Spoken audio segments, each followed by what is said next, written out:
I speak with moving company owners every day, and over time, I've started to notice clear differences between the personalities and skill sets of each owner. Those differences actually led me to create what I call the Personalities of Growth framework. And it's something that I use quite often when I'm trying to understand profitability issues in a company that don't immediately show up in the financial statements. Most moving company owners believe growth is mainly about work ethic. Work harder, book more jobs, hire more crews. But what I've noticed after speaking with many moving company owners is that the size the company grows too often more aligns with the owner's personality than their work ethic. And that's not necessarily a negative thing. Different personalities just simply operate best at different levels of complexity. The mistake I see that many moving company owners make is they try to grow a company into a structure that doesn't actually match their natural or trained strengths. And when that happens, profitability usually starts to decline. Now, I've noticed in the moving industry that profitability often tells an interesting story. When I see moving company owners run into 15, 20% net operating income, it usually means that that owner is operating within their competence range. The structure of the company matches their natural or their trained skill set. But when I see a company doing less than 10% net operating income, very often the business has grown beyond the systems and the leadership structure that the owner is actually comfortable managing. Revenue increases, but complexity increases faster than the owner's ability to manage it.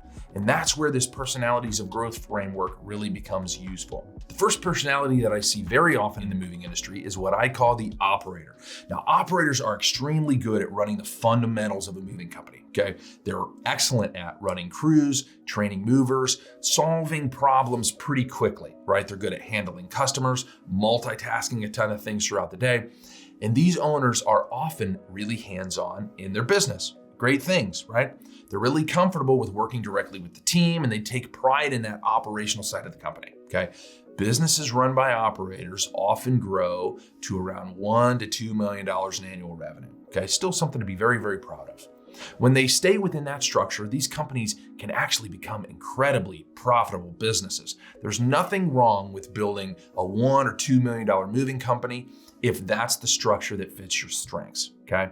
In many cases, those owners end up earning very strong incomes because the business is running within that level of complexity that they are naturally able to handle well. Another pattern I see in the industry is that moving companies usually stall around $1 to $2 million in revenue. And it's usually not because the owner isn't working hard enough, putting enough time in. It's usually because that business is transitioning from the operator to the manager personality. Okay.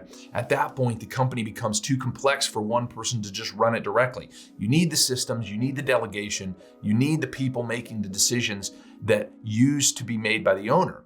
And that transition can be really difficult. And some owners thrive through that shift, and others really realize that they actually prefer the operational side of the business. Both are perfectly fine, but you want to maximize your net profits, right? That's what we're here for. So you have to identify your current strengths and remain in that profitable environment, and only grow your company when you as the owner have the new strengths and skills that it takes to reach that next level profitably.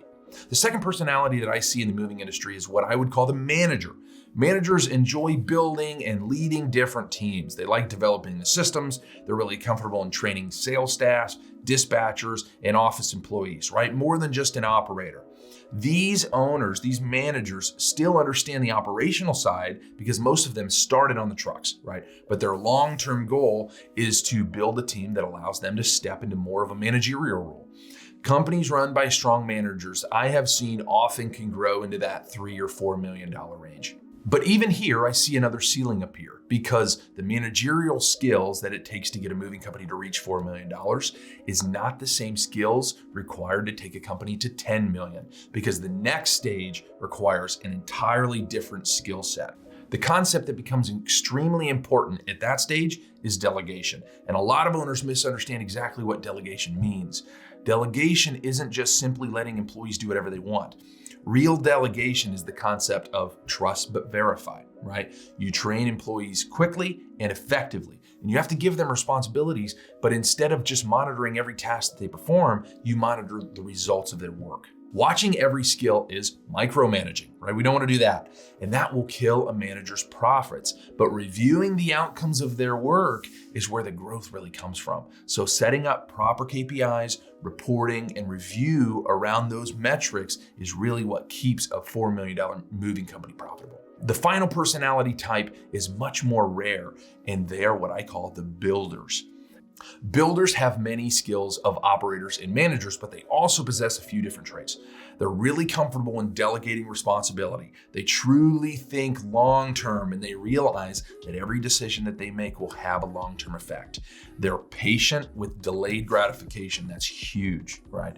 They understand culture, they understand leadership, and they often have really strong instincts for marketing and for growth.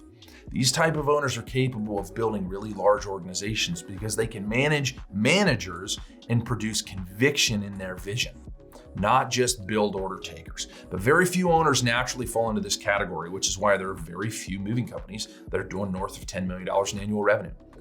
The goal of building a moving company should not always be to make it as large as possible.